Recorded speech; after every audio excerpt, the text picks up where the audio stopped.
மாத்தறை வெலிகம பகுதியில் உள்ள விடுதியில் நடந்த துப்பாக்கிச்சூடு சம்பவம் தொடர்பாக சந்தேகத்தின் பெயரில் விளக்கமறியலில் வைக்கப்பட்டிருந்த பதவி இடைநிறுத்தப்பட்ட தேசபந்து தென்னகோன் இன்று மாத்தறை நீதவான் நீதிமன்றில் முன்னிலைப்படுத்தப்பட்டார்.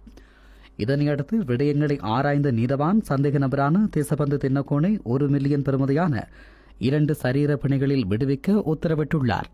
தேசபந்து தென்னகோனின் சட்டத்தரணிகள் முந்தைய நீதிமன்ற திகதியில் பிணை விண்ணப்பத்தை சமர்ப்பித்திருந்த அவரது சட்டத்தரணிகள் தமது கட்சிக்காரர் சாட்சிகளை பாதித்ததாகவோ அல்லது விசாரணைகளுக்கு இடையூறு விளைவித்ததாகவோ எந்தவொரு முறைப்பாடும் இல்லாத காரணத்தினால் அவரை விடுவிக்குமாறு கோரிக்கை விடுத்தனர். இதனையடுத்து இன்று தேசபந்து தென்னகோன் பிணையில் விடுவிக்கப்பட்ட போதிலும் அவரின் வெளிநாட்டு பயணத்தை தடை செய்து உத்தரவிட்ட மாத்தறை நீதவான் அருண இந்திரஜித் புத்திதாச இந்த வழக்கை மே மாதம் 22ஆம் தேதிக்கு ஒத்திவைத்தார்.